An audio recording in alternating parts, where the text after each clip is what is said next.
Hello, this is 001 coming at you with episode 2, and in this discussion I wanted to talk about Halloween gaming. Now usually on Halloween, someone has the responsibility of taking the kids out, going trick-or-treating, or someone stays behind and watches all the horror movies they can, or someone just gets completely drunk and just watches still any horror movies they can. But in this one I wanted to discuss, of course, Halloween gaming. And for Halloween, I wanted to say that the games that I'm going to be playing this Halloween are going to be my favorite genre, which is the zombie genre.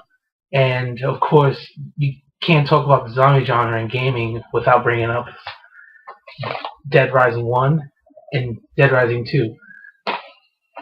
Of course, recently the newest the Dead Rising games that just came out was, of course, Off the Record featuring Frank West, which is a rehash of Dead Rising 2, but with the perspective of Frank West.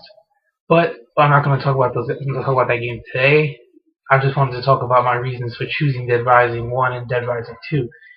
My reasons for choosing Dead Rising 1 and Dead Rising 2 for Halloween gaming is because, well, one, I like zombies. Two, the pure survival of the entire genre is, to me personally, a nice cult status agenda for gaming because of course, it's a great genre to play games on. You know, you have a limited amount of zombies to kill. There's always someone to save, and there's never no short of good endings or bad endings if you choose to say so. But I just wanted to make that short little topic for my discussion of this week, which is, of course, what games are you planning to play on Halloween, or what games would you choose to play on Halloween? Need to be not scary or just something that looks like it would be great to play during Halloween with friends, family, or whatever, whoever's close to you. And of course, there's another game I'd like to discuss, which is Resident Evil 5, which I should be happily getting through my mailbox pretty soon. But since I'm making a video about zombies, I can't really compare the two genres. But I mean, personally, when it comes to zombie ideology, you can't help but bring Resident Evil as a whole and its theory behind the zombie apocalypse, or the so-called plague, which is called in 4 and 5 Los Plagas, which I think is still an extension of what zombies can be if used technically to just describe zombies as a whole. Because, I mean, you put zombies in a... Avast virus database has just been got an update on my computer. Sorry about that. Basically, just the ideology behind zombies, or just the way that they're constantly in droves and just always feeding upon the living, whether they're carrying a weapon or, I mean, there are subtle facts about zombies scattered throughout the internet, and there's a book, of course, that talks about it, which it goes into complete detail, which I like to bring up in 1 second. It's called The Zombie Survival Guide. And to me personally, this book talks about every single angle a zombie can come at you with. Need it be the thought of them using weapons, or the thought of survival, just trying to get through a zombie apocalypse. So, to say personally, I mean, not to get into a discussion about whether zombies are this way or that way, but I mean, come on, it's Halloween, why not? You have the Los Plagas, or you have just the virus in general, the T virus in Resident Evil, for example, and you're either infected with it through air, or it could just be something that's injected into you that was man-made, which goes into fact because of that. It could be a man-made disease. There's a myth behind that too. And of course, the series that just showed up on television called The Walking Dead goes into detail about it as well. But it's a pretty controversial topic, whether or not it's either the Los Plagas is either a zombie, an evolution of the T virus, or is it just some sort of plague, which still falls in line with some sort of zombie vibe, if you ask me. But straying off topic. Well, sort of. But I mean, of course, going back to the discussion is whether or not what do you think is your favorite genre to play, or what game would you like to see made, which would be cool. Game would you like to see made from a horror genre into a game? That would be a good. I mean, that would be kind of cool. I mean, of course, it's been done. Of course, Splatterhouse, Jason, Freddy Krueger. Of course, we haven't seen games like that since the NES days. Like, I mean, come on. I mean, nowadays you don't really see Freddy Krueger in a video game unless it's in Mortal Kombat.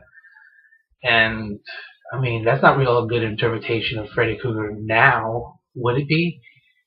Kind of. So, just something to bring up, something new to talk about. And, it seems pretty fun to talk about when I think about it, because, I mean, now you got all these weird ideas. You have Grand Theft Auto with their, you just sandbox gameplay and you can kill anybody.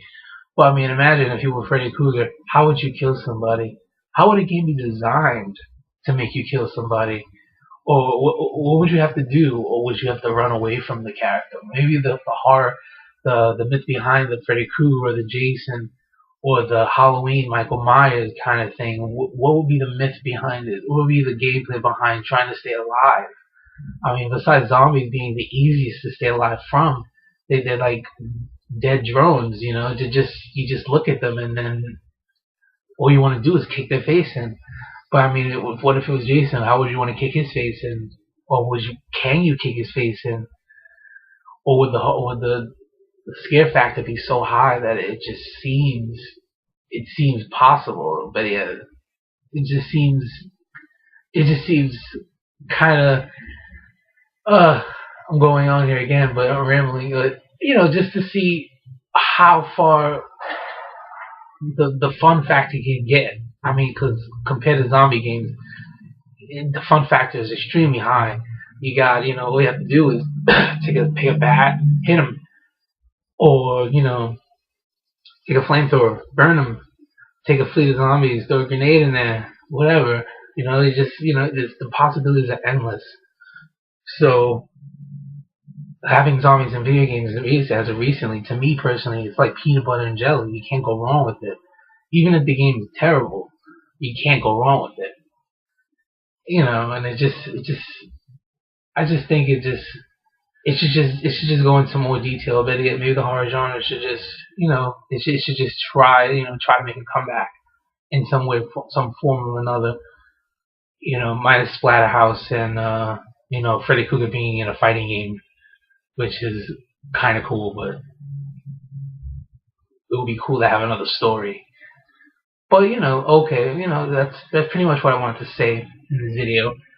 And as a bonus to add, I wanted to show a movie that I'm going to be watching on Halloween, and of course, it's a zombie movie, and it's called, you might know this, Dawn of the Dead. This is the 1970s version, which is the best zombie movie I've ever seen as of recently.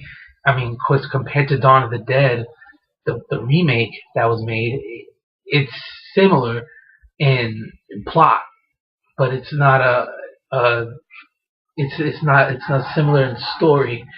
The stories are two completely different stories, and I think as a zombie fan, or as anyone else that's watching this is probably be a zombie fan, should owe it to themselves to see it, or at least watch it. Because I mean, watching this was a eye opener to me. At first I was like, oh wow, Dawn of the Dead was the greatest movie ever. Man of the Dead, great movie. Diary of the Dead, great.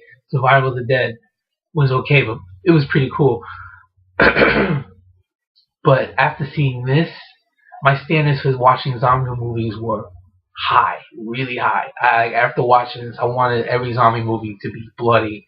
I want every zombie movie to have your stereotypical whatever kind of character just wanting to protect everyone, or having that stereotypical gun-toting redneck or whatever. Sorry if I offended some people, but they use that term. They use that term in the last episode of The Talking Dead, which shows up after Walking Dead. But those guys are comedians. I'm not. I'm just a YouTube. YouTube subscriber.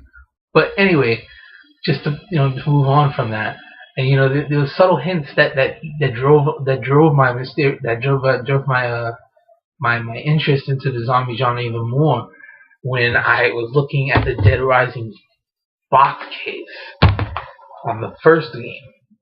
You see, it says this game was not developed and approved or licensed by the owners or creators of George A. Romero's Dawn of the Dead, which I thought was hilarious because after watching Dawn of the Dead twice, two different versions, I thought, wow, those guys are funny. And kudos to Keiji Inafune for having that kind of sense of humor about zombie movies because Dead Rising 1 and 2 had it. It had it in spades. It was just funny. It's just Keiji Inafune's enthusiasm for the zombie franchise was quite enlightened. I was really taken away by that sense of humor, and it just shows that he's a great developer and a great story creator, even if he's not making a Mega Man game. Well, I guess that's it. And once again, try to leave a comment.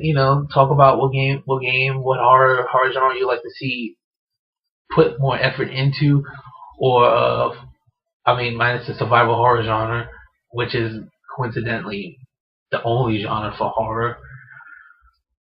And just leave a comment and have something, just leave something behind.